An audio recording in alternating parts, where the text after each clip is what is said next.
Hello बच्चों, स्वागत है आप सबका आपके अपने YouTube channel Baleshwar study centre में। और आज मैं आपको पढ़ाने वाला हूं कक्षा 8वीं के गणित के अभ्यास 1F को। अभ्यास 1F में अगर हम देखें तो जो भी प्रश्न हैं उन्हें हल करने से पहले हमें कुछ विशेष बिंदुओं पर ध्यान देना होगा। और वो विशेष बिंदु या महत्वपूर्ण जो नियम है वो अभ्यास से संबंधित, ठीक है, अभ्यास से संबंधित महत्वपूर्ण नियम वो यहाँ हमने लिख दिया हुआ है। अगर आप चाहें तो अपना अभ्यास प्रारंभ करने से पहले अपने कॉपी में ये सभी नियम नोट कर सकते हैं और ये बहुत ही जरूरी है, ठीक है। और ये नियम ऐसे नियम हैं जो कभी आप किसी कंपटीशन वाला एग्जाम को दे रहे हैं तो उस एग्जाम में 1 नंबर में ये प्रश्न बहुविकल्पी में पूछ भी दिया जाता है इन नियमों से प्रश्न बना करके। तो ये बहुत ही महत्वपूर्ण है। तो आइए हम लोग ऐसे नियम पे ध्यान देते हैं जो अभ्यास को बना देते हैं आसान। तो ऐसे नियम जो अभ्यास को बनाते हैं आसान, तो आप क्यों है बेकार की चिंताओं से परेशान। तो आइए ना फिर हम लोग क्या करते हैं, इन नियमों को ध्यान से पढ़ते हैं, ठीक है ना। तो सबसे पहला नियम क्या है, योग का तत्समक अवयव, ठीक है ना। तो योग का तत्समक अवयव ये कहता है किसी भी परिमेय संख्या में शून्य जोड़े अथवा शून्य में वही परिमेय संख्या जोड़े तो योगफल समान होता है, यानी कि योगफल बदलेगा नहीं। यानी कि अब यहाँ पर देखो, जैसे मान लो कि ये P/Q है, इसमें 0 जोड़ दिया जाए तो P/Q ही प्राप्त होगा। 0 मतलब कुछ नहीं, या 0 में P/Q जोड़ दिया जाए तो भी P/Q प्राप्त होगा। यानी कि इसमें कुछ भी बदलाव नहीं हुआ। अगर मान लीजिए एक हम लोग अंकों वाला उदाहरण ले लेते हैं, जैसे 2 है परिमेय संख्या, ठीक है, और 2 में हम 0 जोड़ दें तो भी 2 प्राप्त होगा, और चाहे 0 में हम लोग 2 जोड़ दे तो भी 2 ही प्राप्त होगा। योगफल समान है, बदला नहीं है, ठीक है। तो ये है योग का तत्समक अवयव, ठीक है। अब यहाँ पर हम लोग देखें दूसरा जो नियम है गुणा का तत्समक अवयव। यानी गुणे का तत्समक अवयव क्या कहता है, कहता है ये किसी भी पूर्णांक को 1 से गुणा करने पर, ठीक है, गुणनफल वही रहता है, ठीक है। यानी कि योग के तत्समक अवयव में योग माने जोड़ने पर, ठीक है, और यहाँ पर उसमें क्या जोड़ा जा रहा था, यानी कि शून्य जोड़ा जा रहा था और इसमें 1 से गुणा किया जा रहा है, ठीक है ना। तो यानी कि किसी भी पूर्णांक को 1 से गुणा करने पर गुणनफल वही रहता है। अगर इसको और विस्तार से देखें तो किसी भी पूर्णांक में 1 से गुणा करने पर या 1 में उस पूर्णांक का गुणा करने पर वो गुणनफल से वही रहेगा, गुणनफल नहीं बदलेगा, ठीक है। तो जैसे यहाँ पर देख लीजिए, जो -9 गुणे 1 है, इससे क्या प्राप्त हो रहा है, -9 एकम -9, ठीक है। या 1 में -9 का गुणा करा रहे हैं तो 1 और ये गुणे -9 बराबर -9। यानी कि देखिए दोनों स्थितियों में गुणनफल वही है, बदलता नहीं है, यानी कि वही पूर्णांक ही प्राप्त होगा, ठीक है। तो ये हो गया क्या चीज, गुणा का तत्समक अवयव। अब हम लोग तीसरा नियम देखेंगे। तीसरा नियम क्या है, किसी परिमेय संख्या का योगात्मक प्रतिलोम। यानी योगात्मक प्रतिलोम आप देखेंगे, ठीक है ना। तो योगात्मक प्रतिलोम क्या कहता है, किसी परिमेय संख्या के योगफल, अब आप लोग देखेंगे तीसरा नियम, किसी परिमेय संख्या का योगात्मक प्रतिलोम। तो योगात्मक प्रतिलोम क्या है, ये मतलब आप अब तीसरा नियम देखेंगे कि किसी परिमेय संख्या का योगात्मक प्रतिलोम। योगात्मक प्रतिलोम क्या कहता है, आइए देखते हैं, ठीक है। तो किसी परिमेय संख्या के योगात्मक प्रतिलोम को उस परिमेय संख्या का ऋणात्मक या विपरीत कहते हैं। विपरीत का मतलब होता है क्या चीज, उल्टा, ठीक है। यानी कि इसके कहने का अर्थ यह है कि अगर 2 है तो 2 का उल्टा -2, ठीक है। विपरीत वही तो होगा, ठीक है, पहले पढ़ लिया जाए। तो यहाँ पर देखा जाए तो परिमेय संख्या P/Q का योगात्मक प्रतिलोम -P/Q, हम बोले थे ना। यानी कि अगर 2 है प्लस का तो उसका योगात्मक प्रतिलोम -2, और अगर -2 रहे तो उसका योगात्मक प्रतिलोम क्या हो जाएगा, तो +2, यानी ठीक उसका विपरीत, उल्टा, ठीक है ना। तो यहाँ पर देखा जाए चौथा नियम गुणात्मक प्रतिलोम, ठीक है। तो यदि 2 परिमेय संख्याओं का गुणनफल 1 हो तो उनमें से प्रत्येक दूसरे का गुणात्मक प्रतिलोम कहलाता है। यानी कि ऐसे 2 परिमेय संख्याएं जिनका गुणनफल 1 हो जाए, ठीक है ना, तो वो क्या कहलाएंगे, वो पहला जो परिमेय संख्या होगा वो दूसरे का गुणात्मक प्रतिलोम कहलाएगा, और दूसरा जो होगा संख्या वो पहले का गुणात्मक प्रतिलोम कहलाएगा। ठीक है, तो इसको एग्जाम्पल के माध्यम से देखते हैं। -5 का गुणात्मक प्रतिलोम, ठीक है ना। तो देखिए यहाँ पर क्या दे दिया है, -5 का गुणात्मक प्रतिलोम 1/-5। क्या ये ऐसा हो सकता है क्या कि इन दोनों का गुणा करने पर 1 प्राप्त हो जाए? ठीक है, तो देखते हैं। -5 का गुणात्मक प्रतिलोम क्या है, जैसे 1/-5, और इन दोनों का गुणा करा दें तो यहाँ इसके नीचे कुछ नहीं, 5 एकम 5, 5 एकम 5, माइनस से माइनस गया, यानी कि इसका मतलब ये हुआ 1/1 गुणे 1/1, ठीक है ना। तो 1 एकम 1 और बट्टे में 1 एकम 1, 1 एकम यानी 1/1 का मतलब क्या होता है 1। इन दोनों का गुणा क्या है, गुणनफल 1 प्राप्त हो गया है, ठीक है ना। तो ये अगर आप इसको और आसानी से समझना चाहें तो यहाँ पर देखें, कोई भी संख्या है, कोई भी संख्या आपके सामने दे दे और उसका गुणात्मक प्रतिलोम पूछे, जैसे मान लीजिए कि 4 दे दिया, 4 का गुणात्मक प्रतिलोम पूछ रहा है, तो आप क्या कर देंगे, 4 का गुणात्मक प्रतिलोम, तो आप क्या कर देंगे, इस 4 के हर में कुछ नहीं है तो क्या है, 1 है, तो इसको क्या कर दीजिए, उल्टा कर दीजिए, वही इसका क्या हो जाएगा, गुणात्मक प्रतिलोम हो जाएगा। तो यानी 1/4 हो जाएगा। 4 का गुणात्मक प्रतिलोम 1/4, ठीक है। 6 का गुणात्मक प्रतिलोम, 6 का क्या हो जाएगा, 1/6। और क्या इन दोनों का गुणा कराने पर गुणनफल 1 आएगा? तो बिल्कुल आएगा। देख लिए चेक कर ले रहे हैं। 6 का गुणात्मक जो प्रतिलोम है 1/6, 6 में और उसके गुणात्मक प्रतिलोम 1/6 में गुणा करा दे तो 6 से 6 कट जाएगा और इसका आंसर क्या हो जाएगा, 1 हो जाएगा। ठीक, अब हम लोग बढ़ेंगे अगले नियम की तरफ। अगला नियम क्या है, चौथा तो आप समझ गए। अब यहाँ पर वही नियम है, ठीक है, लेकिन इसको और विस्तार से समझेंगे। ठीक है, तो यहाँ लिख रहा है क्या चीज, परिमेय संख्या यक्ष का गुणात्मक प्रतिलोम 1/x होता है, ठीक है ना, 1/x है, और जहां यक्ष बराबर 0 नहीं होना चाहिए, यक्ष इज नॉट इक्वल टू 0, ठीक है ना। अब यहाँ पर देखा जाए तो अभी आपसे तो मैं बताया हूँ, यक्ष का गुणात्मक प्रतिलोम पूछ दे तो आप क्या कर देंगे, इस यक्ष के नीचे कुछ नहीं तो 1 है, और इसको आप क्या कर देंगे, इसका गुणात्मक प्रतिलोम 1/x यानी 1/x कर देंगे। ठीक है, अब यहाँ पर देखिए कुछ इसका एक महत्वपूर्ण नोट है, ठीक है ना। नोट क्या है, करे शून्य का गुणात्मक प्रतिलोम नहीं होता है। तो ये बात तो सही है, शून्य का गुणात्मक प्रतिलोम नहीं होगा। कैसे? कैसे कि अगर मान लीजिए कि मैं शून्य का गुणात्मक प्रतिलोम लिख देता हूं, शून्य के नीचे कुछ नहीं तो 1 है, और इसका हम शून्य का गुणात्मक प्रतिलोम क्या लिख देते हैं, यहाँ पे 1/0, यानी कि 0/1 को 1/0। तो ये बात तो हमेशा याद रखिएगा कि किसी भी संख्या के अगर हर में लग जाए 0 तो उसका मतलब हो जाता है अनंत। ठीक है, समझ आ रहा है, उसका मतलब होता है अनंत। और यहाँ पे अगर मान लीजिए कि हम इसका गुणात्मक प्रतिलोम ही ले लिए, तो यहाँ दोनों का हम लोग गुणा करके देखते हैं तो 0 गुणे 1/0, तो यहाँ 0 से किसी भी संख्या में गुणा होता है तो वह संख्या भी क्या हो जाती है, 0।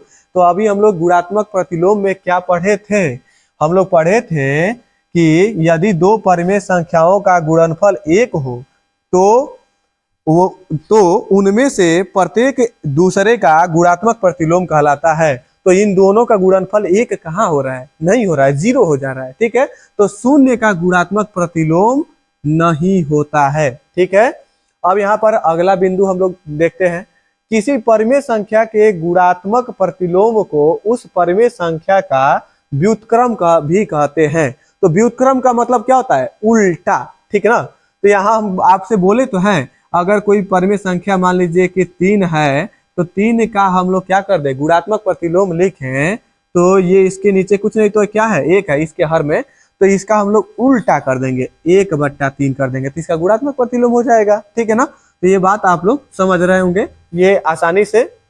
अब यहाँ पे देखिए अगला जो बिंदु है, क्या रहा है, परिमेय संख्या यक्ष के गुणात्मक प्रतिलोम 1/x को, यानी यक्ष के गुणात्मक प्रतिलोम 1/x को यक्ष इनवर्स, यक्ष पर -1 घात का मतलब होता है, यक्ष पे जो -1 घात है इसको हम लोग इनवर्स भी बोलते हैं। ठीक है ना, तो यक्ष इनवर्स भी कहते हैं। ठीक है, अब यहाँ पे कैसे हो जा रहा है, तो आपको मैं ये भी स्पष्ट करा दूं कि 1/x यक्स पर -1 घात कैसे हो जा रहा है, ठीक है ना। तो 1/x इस पर कोई घात नहीं है तो 1 घात है, ये याद रखिएगा, ठीक है ना, घातांक के नियम के अनुसार, ठीक है। तो यहाँ से हम लोग आगे देखें, आप लोग कक्षा 7वीं में एक घातांक का नियम पढ़े होंगे, ठीक है ना, तो उस नियम के अनुसार आप लोग समझ सकते हैं। तो यहाँ पे देखिए 1/x पर, अब यक्स को हम यहाँ पे क्या कर दें, ये 1/x है तो इसको हम x/1 करें तो जो इस पे घात होती है वो ऋणात्मक होती है, वो हो जाती है, ठीक है, यानी कि -1 हो जाएगा। यक्स का नीचे मतलब कुछ नहीं, यानी यक्स पर -1, ठीक है ना, यह हो जाता है। अगर आप और स्पष्टीकरण से मतलब करना चाहें इसका तो ऐसे समझ सकते हैं कि कोई संख्या 2 है, ठीक है, और -2 है, ठीक है ना, इस पर 2 घात है तो इस 2 के नीचे -2 के नीचे कुछ नहीं तो 1 है, और इसको क्या कर दें, उल्टा कर दें, 1/-2 कर दें तो इसका घात क्या हो जाएगा, -2 हो जाएगा, ठीक है ना। ठीक उसी प्रकार से ये 1/x को जब x/1 किया गया तो उस पर जो घात था, जो दिख नहीं रहा था वह क्या हो गया, -1 हो गया, ठीक है। तो यहाँ पर अगर हम लोग देखें तो आप यह भी समझ चुके होंगे, ठीक है, कि अब यहाँ पे सबसे महत्वपूर्ण बिंदु जो कभी किसी कंपटीशन में भी पूछ देता है, ठीक है, तो यहाँ पे वो है केवल 1 और -1 ही ऐसी परिमेय संख्याएं हैं जो स्वयं ही अपना गुणात्मक प्रतिलोम होती हैं। कैसे देखा जाए तो यहाँ पर अगर हम लोग देख लें तो क्या हो जाएगा, 1 का गुणात्मक प्रतिलोम हो जाएगा क्या चीज, 1/1, ठीक है ना, यानी इसका उल्टा हम लोग कर दें तो भी 1/1, और इन दोनों का क्या कर दे, गुणनफल निकालें तो 1 एकम 1, 1/1 मतलब 1, यानी इन दोनों का गुणनफल क्या मिला, 1 ही मिला। यानी कि ये ऐसे मतलब संख्याएं हैं जिनका गुणात्मक प्रतिलोम वह खुद स्वयं ही होते हैं, ठीक है। तो अब हम लोग अभ्यास के प्रश्नों के तरफ बढ़ेंगे। उम्मीद करता हूं कि ये जो नियम थे आप लोग बहुत अच्छे से समझ गए होंगे और इन नियमों के अनुसार ही हम लोग अभ्यास को खत्म करेंगे, ठीक है। तो अभ्यास की तरफ हम लोग चलते हैं, ठीक है। अभ्यास 1F में देखा जाए तो क्या प्रश्न दिया गया है, तो इसमें प्रश्न है सबसे पहले निम्नांकित कथनों के सम्मुख सत्य या असत्य जो सही हो लिखिए। तो इसमें अगर देखा जाए तो सबसे पहला दिया है -6/7 + 6/7 परिमेय संख्या नहीं है, तो यह कथन क्या है, असत्य है। क्यों, क्योंकि यह -6/7 जो है यह एक परिमेय संख्या है और +6/7 भी क्या है, एक परिमेय संख्या है, और परिमेय संख्या में यदि परिमेय संख्या जोड़ा जाता है तो परिमेय संख्या ही प्राप्त होता है, इसलिए यह कथन क्या है, असत्य है, ठीक है।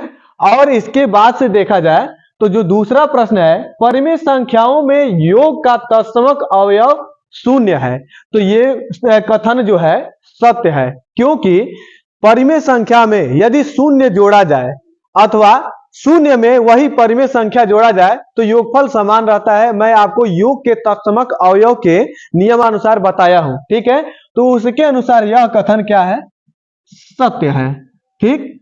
और उसके बाद से दूसरा जो प्रश्न था हो गया है, और तीसरा प्रश्न अगर देखा जाए तो परिमेय संख्या 0 का योगात्मक प्रतिलोम नहीं होता, यह कथन बिल्कुल असत्य है, क्योंकि परिमेय संख्या 0 का योगात्मक प्रतिलोम होता है, क्योंकि योगात्मक प्रतिलोम जैसे मैं आपको बताया था कि 2 का योगात्मक प्रतिलोम क्या हो जाएगा, -2 हो जाएगा।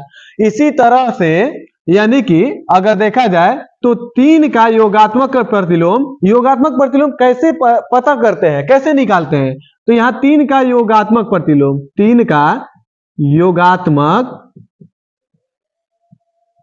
प्रतिलोम अगर आपको निकालना है तो इस 3 में -1 का गुणा कर दीजिए, तो यानी -3, ठीक, ये आपको -3 प्राप्त हो गया।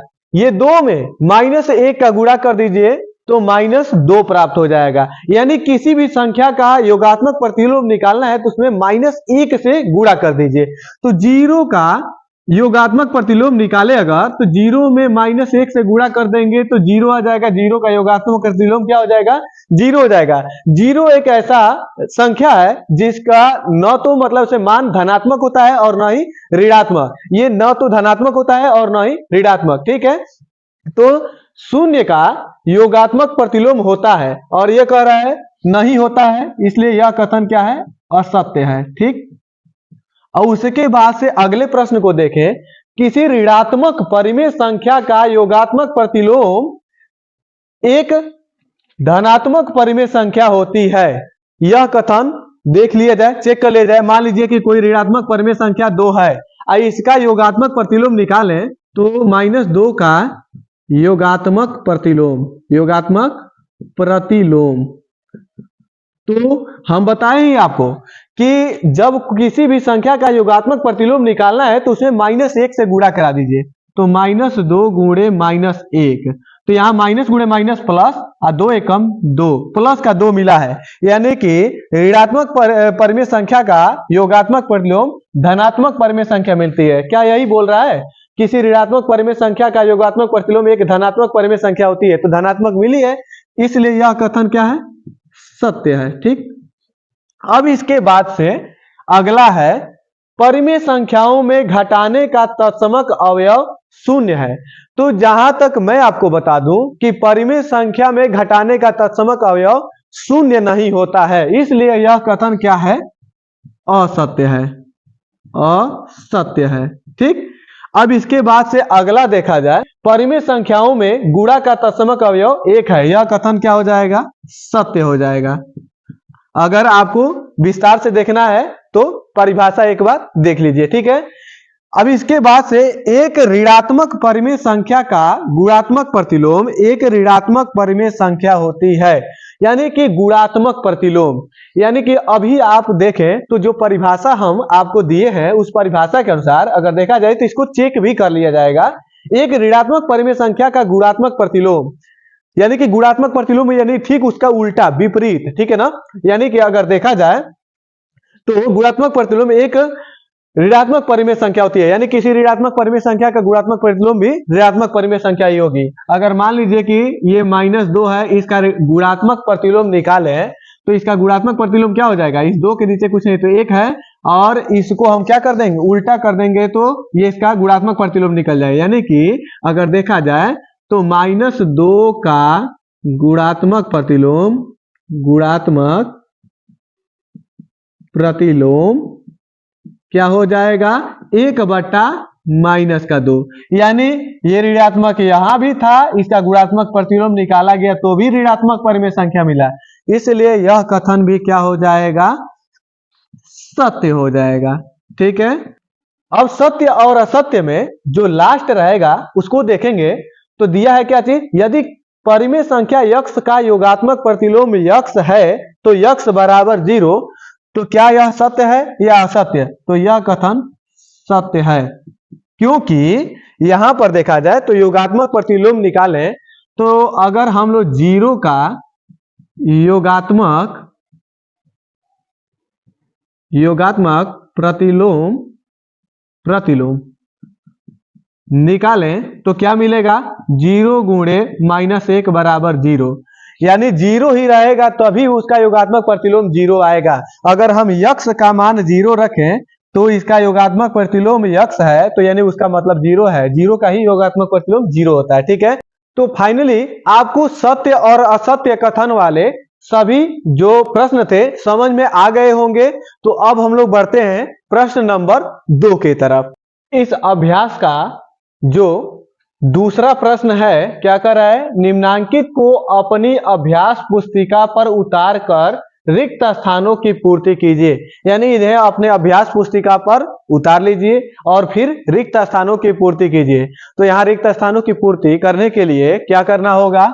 यहाँ पर देखा जाए जो -5/12 है प्लस इसमें, यानी कि -5/12 में क्या रख करके जोड़ा जाए कि -5/12 ही आए।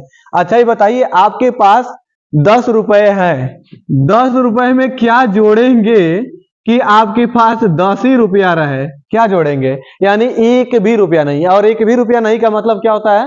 जीरो। ठीक है, यानी कि -5/12 में आप जीरो जोड़ देंगे तो आपके पास -5/12 ही रहेगा। ठीक है, और चलिए अब दूसरा प्रश्न देखते हैं।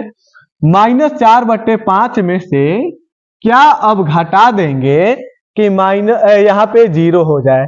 अच्छा ये बताइए कि आपके पास अगर 10 रुपया है तो कितने रुपए की टॉफियां आप खरीद लेंगे कि आपके पास एक भी रुपया न बचे? तो आप क्या कर लेंगे, यानी 10 रुपए की टॉफियां खरीद लेंगे तो आपके पास एक भी रुपया नहीं, मतलब जीरो बचेगा, यानी 10 घटा देंगे। तो ठीक इसी प्रकार से -4/5 में से आप -4/5 घटा देंगे तो आपके पास जीरो बचेगा। चेक करना चाहें तो देख लीजिए, इसको मैं चेक भी कर दे रहा हूं। -4/5 और ये प्लस माइनस गुणे माइनस प्लस 4/5, यानी कि -4/5 से प्लस का 4/5 कैंसिल हो जाएगा तो यहाँ पे जीरो हो जाएगा। ठीक है, चलिए अब तीसरे प्रश्न को देखते हैं। वैसे तो बहुत आसान प्रश्न है, कोई दिक्कत नहीं हो रहा होगा। ठीक है, तो यहाँ जो तीसरा प्रश्न है 1/-2 पर -1 घात, इसको हल करते हैं तो यहाँ आपको क्या प्राप्त होगा?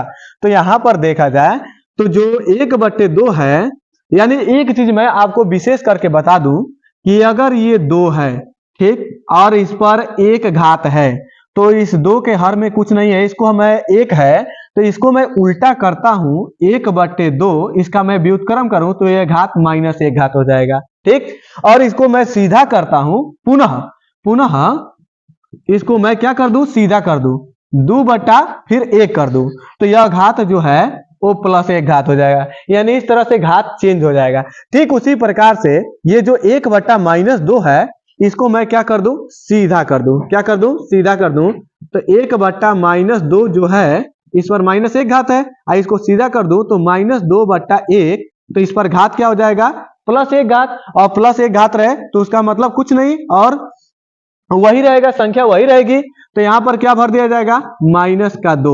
ठीक है, इसका आंसर क्या हो जाएगा, -2। नीचे हर में 1 रहे तो लिखेंगे तो भी या नहीं लिखेंगे तो भी बात एक ही है। ठीक है, तो ये भी आपको समझ में आ गया होगा।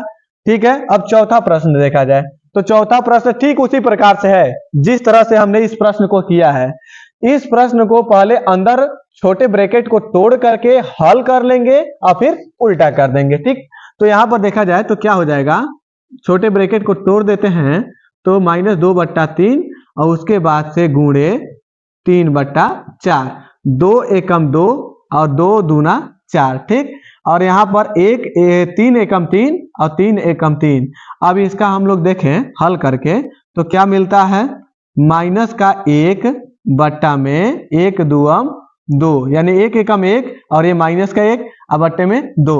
अब इसको इस पर क्या चीज हो जाएगा, -1 घात -1 घात, इसको उल्टा कर देते हैं तो -2/1 पर क्या हो जाएगा, ये 1 घात। ठीक है, यानी कि अब ये +1 घात हो गया। ठीक है, यानी उल्टा करते ही, तो इसका आंसर क्या हो जाएगा, -2 हो जाएगा। ठीक है, अब हम लोग बढ़ेंगे तीसरे प्रश्न के तरफ, यानी इस प्रश्नावली के, इस अभ्यास के तीसरे प्रश्न के तरफ। ठीक है, यहाँ जो तीसरा प्रश्न है क्या कह रहा है, प्रत्येक स्थिति में यक्ष का मान बताइए, यानी यक्ष का मान बताइए। तो यक्ष इसमें देखा जाए तो 6 सवाल दिए गए हैं और 6 सवाल में कहीं न कहीं यक्ष आया हुआ है, और यक्ष के स्थान पे कौन सा वह अंक होगा या कौन सा अंक भरा जाएगा, तो वह मान आपको क्या करना है, बताना है। ठीक है, तो यहाँ पर हम लोग बारी बारी से इस 6 सवाल को हल करेंगे और यक्ष का मान फाइंड करेंगे, यानी पता करेंगे। ठीक है, तो यहाँ पर देखा जाए जो पहला सवाल है, पहला वाला 2/3 गुणे यक्ष बराबर 1। ठीक है, अब इस सवाल में अगर देखा जाए तो यक्ष का वैल्यू यानी उसका मान क्या होगा, तो आप जानते हैं इस यक्ष के नीचे कुछ नहीं तो क्या है, यह 1 है, और इसको हम हल करेंगे तो 2 गुणे यक्ष 2 यक्ष और बट्टा में 3 एकम 3 और बराबर में क्या है, 1। इस 1 के नीचे कुछ नहीं है तो क्या है, 1। और यहाँ पर देखा जाए तो अब यहाँ पर बीच में बराबर का चिन्ह है तो हम लोग क्या करेंगे, क्रॉस मल्टीप्लाई, यानी बीच में बराबर का चिन्ह है तो हम लोग तिरछा तिरछी गुणा करते हैं, तिर्यक गुणा। ठीक है, अभी आपको यहाँ पर भूल है तो आप बहुत क्रिकेट के शौकीन होंगे तो एक क्रिकेटर का नाम जरूर जानते होंगे जिनका नाम है रविंद्र जडेजा। जब वो हाफ सेंचुरी या सेंचुरी बनाते हैं तो आपने जरूर देखा होगा कि अपना बल्ला ऐसे घुमाते हैं, यानी तलवारबाजी की तरह।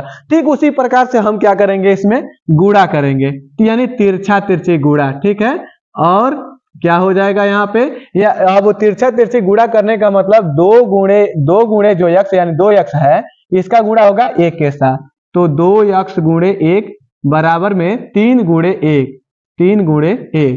तो यहाँ पर क्या हो जाएगा, 2x एकम 2x बराबर में 3 एकम 3। ठीक, अब यहाँ पे क्या हो जाएगा, यक्स के साथ 2 गुणा किया है तो उधर जाके क्या करेगा, भाग करेगा, तो यानी कि 2 को पक्षांतर कर देंगे उस साइड। ठीक है, तो यानी कि ये 3, अब बट्टा का अर्थ होता है भाग, यानी कि 3/2। ठीक है, ये यक्स का मान हो गया पहले सवाल के लिए। ठीक है, अब हम लोग दूसरे सवाल को देखेंगे।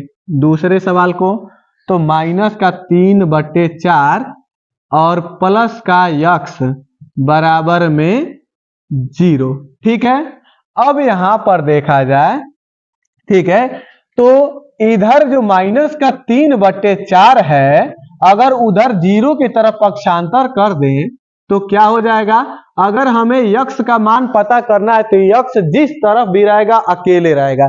केवल अगर यक्स इधर अकेले रहेगा तो जितने पक्ष उधर होंगे वो सब यक्स के मान होंगे, यानी जहां यक्स रहे वहां अकेले रहेगा। तो यक्स को छोड़ करके इनको भगाएंगे, चलो उधर।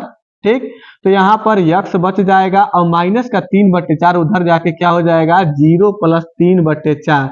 और यक्स में अगर हम यक्स बराबर अगर 0 में 3/4 जोड़ें तो उसका मतलब क्या होता है, 3/4। और यदि आपके पास 3/4 पैसा है और इसमें 0 आप जोड़ेंगे तो क्या पैसा बढ़ जाएगा, नहीं बढ़ेगा। आप 2 रुपया दुकान पर लेकर गए, आपसे कोई कह दे हम आपको 0 रुपया दे दिए तो आपके पास 2 रुपया से 4 रुपया हो जाएगा, बिल्कुल नहीं हुआ, उतना ही रहेगा। ठीक है, तो 0 का जोड़ने का मतलब कुछ नहीं। ठीक है, तो यहाँ पर इस प्रश्न में क्या हो जाएगा, 3/4 हो जाएगा यक्स का मान।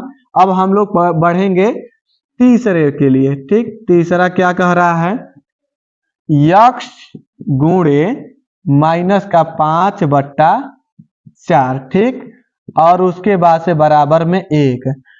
अभी मैं आपको बता दूं पक्षांतर के नियम के अनुसार, ठीक है, तो जो अगर ये बराबर का चिन्ह है, अगर इधर संख्या प्लस में है तो बराबर के उधर जाएगी तो माइनस में होगी, जो संख्या इधर माइनस में है बराबर के दूसरे साइड जाएगी तो प्लस में हो जाएगी, और जो संख्या इधर गुणा की है दूसरे साइड जाएगी तो भाग करेगी, और जो संख्या इधर भाग की है वो दूसरे तरफ जाएगी तो गुणा करेगी। ठीक है, तो यहां पर देखा जाए उसी नियमानुसार, तो जो संख्या इधर गुणा की है उधर जाके क्या करेगी, भाग करेगी।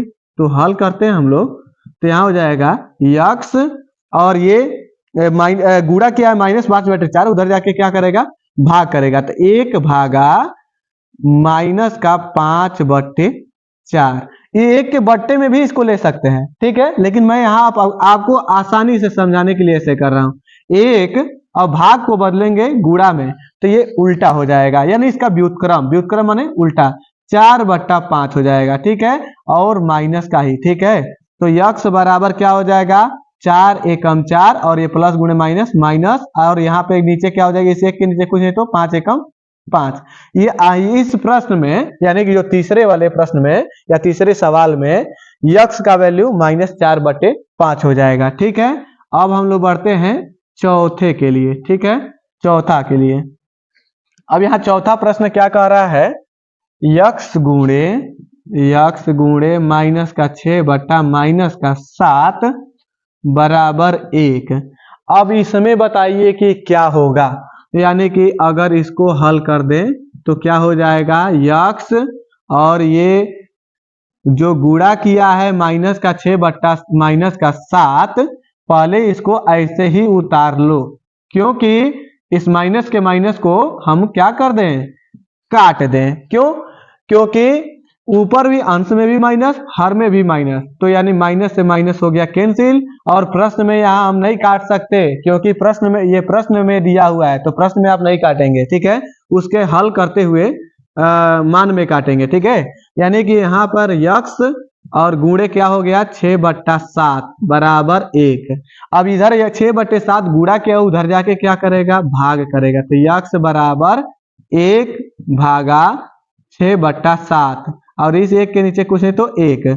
यक्स बराबर, अब इसको गुणा में बदलेंगे, ठीक है, तो यक्स बराबर 1/1 और गुणे 7/6। ये जब भाग को गुणा में बदलते हैं तो जो दूसरी तरफ की जो भिन्न होती है उसका व्युत्क्रम हो जाता है, ठीक है।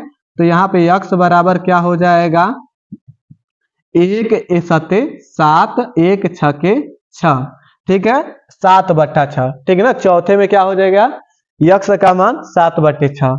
अब इसी तरह से पांचवें प्रश्न में हम लोग देख लें, तो पांचवें प्रश्न में क्या कह रहा है माइनस का 5/4 और गुणे 4/-5 4/-5 बराबर में यक्स। ये तो बहुत ही आसान सवाल है, इधर ही हल कर दीजिए और यक्स बराबर पता चल जाएगा। तो देखिए, तो हल करते हैं, कोष्टक को तोड़ दीजिए, माइनस का 5/4 गुणे 4/-5, पहले माइनस से माइनस गया, ठीक, और उसके बाद से 4 से 4 गया, 5 से 5 गया, यानी एक एक बार में 5 एकम 5 5 एकम 5 4 एकम 4 4 एकम 4। यहाँ पर क्या हो जाएगा 1/1 गुणे 1/1 बराबर यक्स। अब यहाँ पर क्या हो जाएगा 1 एकम 1 और 1 एकम 1 बराबर यक्स, और 1/1 का मतलब 1 बराबर यक्स, और या 1 बराबर यक्स या यक्स बराबर 1, ठीक है ना। कान को ऐसे पकड़ो या चाहे ऐसे पकड़ो, बात दोनों क्या है एक ही है। 1 बराबर यक्स लिखो चाहे यक्स बराबर 1 लिखो, तो इसीलिए यक्स बराबर 1, इसमें यक्स का मान क्या हो जाएगा 1 हो जाएगा। अब छठे प्रश्न को देखो, ठीक है, तो यह छठा प्रश्न क्या कर रहा है -7/6 और प्लस 7/6 बराबर में यक्स। अब यहाँ हल करें हम लोग तो क्या हो जाएगा, कोष्टक को तोड़ेंगे, -7/6 प्लस 7/6 बराबर यक्स। तो ये माइनस के 7/6 से प्लस का 7/6 कैंसिल हो गया, और यहाँ हो गया 0 बराबर यक्स या यक्स बराबर 0, ठीक है। दोनों बात एक ही है, ठीक है ना। आप कनवा ऐसे पकड़िए या चाहे ऐसे पकड़िए, दोनों बतवा एक ही है, ठीक है। तो यहाँ पर क्या हो जाएगा 0 बराबर यक्स लिखे चाहे यक्स बराबर 0 लिखे, दोनों बात एक ही है। यहाँ भी हमने चौथा का भी मान पता कर लिया है, ठीक है। तो अब हम लोग बढ़ते हैं अगले प्रश्न की तरफ, अगले प्रश्न को भी बहुत ही आसानी से समझा जाए, ठीक है। यहाँ जो चौथा प्रश्न है क्या कह रहा है, निम्नांकित परिमेय संख्याओं के योगात्मक प्रतिलोम बताइए। यानी योगात्मक प्रतिलोम बताने के लिए मैं आपको बताया था, यदि कोई संख्या 2 है और 2 का आप योगात्मक प्रतिलोम निकालना चाहते हैं तो 2 के साथ -1 का गुणा कराइए। यानी जिस भी संख्या का योगात्मक प्रतिलोम आप ज्ञात करना चाहते हैं उस संख्या के साथ -1 का गुणा कराएंगे तो आपको योगात्मक प्रतिलोम प्राप्त हो जाएगा। तो यहाँ पर देखा जाए तो लिखेंगे हम लोग इसका हल 1/2 के लिए। पहला सवाल जो है 1/2 का योगात्मक प्रतिलोम क्या हो जाएगा 1/2 गुणे -1, ठीक है। तो गुणा करा दें तो यहाँ ये +1 है और ये -1, तो 1 एकम 1 और प्लस गुणे माइनस -1। अब बट्टा में इस 1 के नीचे कुछ है तो 1, तो 2 एकम 2, यानी कि 1/2 का योगात्मक प्रतिलोम -1/2 है, ठीक है। अब हम लोग इसी तरह से दूसरे प्रश्न का हल करें तो दूसरे प्रश्न में लिखेंगे -3/8 का योगात्मक प्रतिलोम बराबर -3/8 गुणे, इसमें भी -1 का गुणा करा देंगे तो क्या मिल जाएगा, ये माइनस गुणे माइनस प्लस 3 एकम 3 और ये 8 एकम 8, ठीक है। इसका योगात्मक प्रतिलोम क्या हो गया 3/8, यानी -3/8 का योगात्मक प्रतिलोम प्लस का 3/8, ठीक है। इसके बाद से अब हम लोग जीरो का योगात्मक प्रतिलोम निकालेंगे। तो यहाँ देखा जाए जीरो का योगात्मक प्रतिलोम बराबर जीरो गुणे माइनस का 1 बराबर जीरो से किसी भी संख्या में गुणा किया जाता है तो अभी संख्या क्या हो जाती है, जीरो। इसलिए चाहे प्लस का हो और चाहे माइनस का हो, इसलिए क्या हो जाएगा, जीरो हो जाएगा, ठीक है। और जीरो न तो धनात्मक होती है और न ही ऋणात्मक होती है, ठीक है। अब यहाँ पर अगला प्रश्न चौथा, -4/-7। अब इसका हम लोग क्या कर दें, निकालें तो क्या हो जाएगा, -4/-7 का योगात्मक, पहले नंबर तो ये माइनस से माइनस कट जाएगा, ठीक है। तो 4/7 का योगात्मक प्रतिलोम बराबर क्या हो जाएगा, 4/7 गुणे माइनस का 1, ठीक है। तो 4 एकम 4 और प्लस गुणे माइनस माइनस, अब बट्टा में 7 एकम, इसके नीचे कुछ एक है, 7 एकम 7, यहाँ -4/7 लिख लेंगे, ठीक है। अब यहाँ पर चौथा प्रश्न भी इसका हो चुका है। अब हम लोग बढ़ेंगे पांचवें प्रश्न की तरफ। यहाँ पांचवा जो प्रश्न है क्या कर रहा है, निम्नांकित परिमेय संख्याओं के गुणात्मक प्रतिलोम ज्ञात कीजिए। तो यानी कि इसमें गुणात्मक प्रतिलोम निकालना है। तो मैंने आपको बताया था परिभाषा के माध्यम से, जब गुणात्मक प्रतिलोम निकालना होता है तो ठीक उसका व्युत्क्रम कर दिया जाता है, यानी कि उल्टा कर दिया जाता है। तो यहाँ जो पहला सवाल है इसका हम लोग क्या करेंगे, गुणात्मक प्रतिलोम ज्ञात करेंगे। तो लिखेंगे यहाँ पे सबसे पहले हल, और किसका हम लोग निकालेंगे, 8/13। तो लिखेंगे 8/13 का गुणात्मक प्रतिलोम बराबर 8/13 है तो इसको उल्टा कर देंगे, तो 13 बट्टा क्या हो जाएगा 8, बस यही इसका गुणात्मक प्रतिलोम हो गया। दूसरे का क्या कर देंगे, हल करेंगे, तो दूसरे का क्या हो जाएगा, -6/19। तो -6/19 का गुणात्मक प्रतिलोम बराबर, ये माइनस ऊपर लिखे चाहे नीचे, 19 बट्टा क्या हो जाएगा 6, -6/19 था तो 19/6 ऊपर लिखे माइनस चाहे नीचे लिखे, बात वही है, ठीक है। तो यहाँ पर जो तीसरा हो जाएगा, तीसरे का जो हम लोग क्या कर देंगे हल, तो 17/-16। अब यहाँ 17/-16 का गुणात्मक प्रतिलोम बराबर, ये उल्टा करेंगे तो 16/17, और ये जो माइनस था ऊपर लिखे चाहे नीचे लिखे, बात दोनों एक ही है, ठीक है। ये जो माइनस है उनको ब्रैकेट में डाल सकते हैं। और उसके बाद से अब लिखेंगे चौथे का हल, और चौथा में क्या चीज है, -9 का गुणात्मक प्रतिलोम, -9 का गुणात्मक प्रतिलोम बराबर, अब यहाँ आप लोग ये डैश नहीं करेंगे, आप लोग अपने कॉपी में ये पूरा हिंदी लिखते जाएंगे, ठीक है। तो यहाँ सोचेंगे कि इसको कैसे उल्टा करें, तो अरे भाई कितना आसान प्रश्न है ये, यहाँ -9 है, इसके नीचे कुछ नहीं तो 1 है इसके हर में, तो हम लोग इसको उल्टा करेंगे 1/9, और माइनस ऊपर दे चाहे नीचे दे, बात एक ही है, ठीक है। इसका भी हो गया। अब इसके बाद से पांचवें को हल करें तो 17 का हम लोग क्या करेंगे, गुणात्मक प्रतिलोम निकालेंगे। तो 17 इसके हर में भी कुछ नहीं तो 1, 17 का गुणात्मक प्रतिलोम बराबर क्या हो जाएगा, उल्टा करेंगे 1/17, ठीक है। अब हम लोग इसमें लास्ट गुणात्मक प्रतिलोम निकालेंगे, उससे पहले क्या करेंगे, इसको हल करेंगे।